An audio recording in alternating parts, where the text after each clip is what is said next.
Hi, my name is Leila Kincaid, and this is a short presentation on consent, an analysis of the intersection of capitalism, rape, culture, and film. When talking about rape, I like to say we're all slaves to sexual history because obviously we were born as a result of sex, but also there is an epidemic around the country, around the world, throughout history of rape.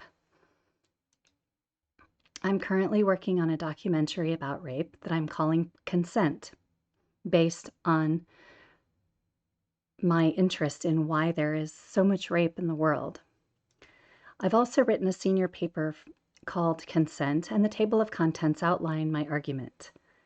I say in part one that capitalism consents to rape, and I talk about the intersection of capitalism, patriarchy, and feminism in rape culture and film. I say that capitalism is dehumanizing and creates systems of oppression. I go on to talk about how capitalist oppression and patriarchal norms create a toxic masculinity and rape culture. I talk about how rape and rape culture as a manifestation of the malformed psyche presents itself as a tool of capitalist patriarchal oppression. Ways that capitalism consent to rape include the way rape is portrayed in film, and that is where I dive down in my paper, Rape in Film. Exploitation, rape culture, and rape in film are something that I'm very interested in, and the way that film can portray rape in a way that shows rape as sex instead of violence, eroticizes it, and commodifies rape by creating box office sensationalist images of rape so that capitalism can use film as a tool for profit when, for example, it portrays rape in harmful ways versus films that show rape in realistic ways and ways that can help transform rape culture. I compare and contrast films that harm and to films that can transform rape. Good rape revenge films and bad rape revenge films, for instance, are something I look at, such as Elle, The Nightingale, Rob Roy, and Promising Young Woman.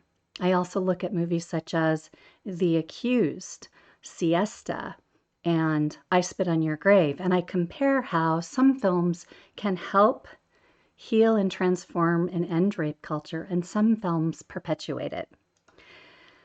I go on to talk about allies and agents of change in my part 3, Hope. I talk about people and movements who are trying to help transform rape culture and end rape. I talk about transformative activists, how we're shifting consciousness to end rape. I also have a glossary and a bibliography. This all came from a huge, crazy mind map where I just put all of my ideas down on a piece of paper, and then I started organizing it. And off to the right, you can see where I went. I'm comparing different films on the right-hand side. This eventually will be a gigantic paper and hopefully the basis for my documentary series on rape. And I'm just playing with some images of rape as not an invitation campaign, things that are not an invitation to rape me. And I go on to talk about capitalism is dehumanizing and it creates systems of oppression, such as rape and rape culture. And I drill down into how rape in film can be part of that tool of capitalist oppression.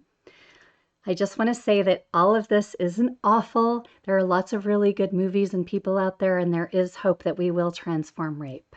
Thank you.